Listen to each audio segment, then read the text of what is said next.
জাতীয় দলের ফুটবলার তৈরির অন্যতম বড় মঞ্চ জেলা ফুটবল লীগ। তবে কাজী সালাউদ্দিনের দীর্ঘ ১৬ বছরের শাসনামলে সবচেয়ে অবহেলিত ছিল তৃণমূলের এই আসর। গেল ২৬ অক্টোবর বাফুফের সভাপতির চেয়ারে বসেন তাবিথ আউয়াল। দায়িত্ব নিয়েই জানিয়েছিলেন দেশের ফুটবলকে এগিয়ে নিতে গুরুত্ব দেওয়া হবে জেলা ফুটবল লিগে। সালাউদ্দিন যেটা করতে পারেননি সেটাই এবার দেখছে আলোর মুখ।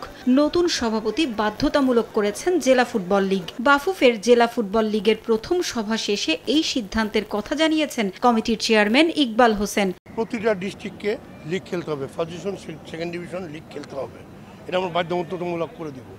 আর প্লাস আমরা চেষ্টা করব যে প্রতি ডিস্ট্রিক্টের চ্যাম্পিয়ন টিমদেরকে নিয়ে আমরা বিভাগীয় পর্যায়ে একটা বড় টুর্নামেন্ট করার চেষ্টা করব। আর যদি কোনো ডিস্ট্রিক্টের হয়তো আর্থিকভাবে কোনো অসুবিধা হয়, আমরা চেষ্টা করব তাদেরকে ক্ষুদ্র ক্ষুদ্র আকারে স্পন্সরের ব্যবস্থা করে দিতে। এরই মধ্যে ১৩ থেকে ১৪টি জেলা প্রস্তুত হয়ে আছে লিগের জন্য।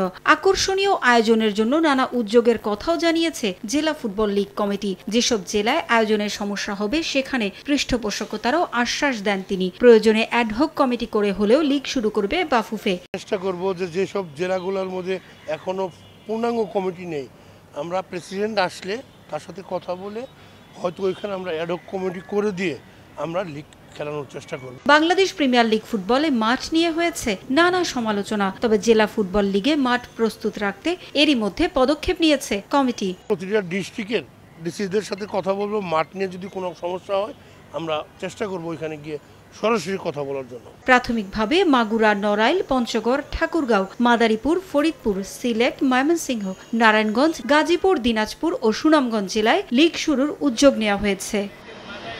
পারভিন আক্তার, সময় সংবাদ, ঢাকা।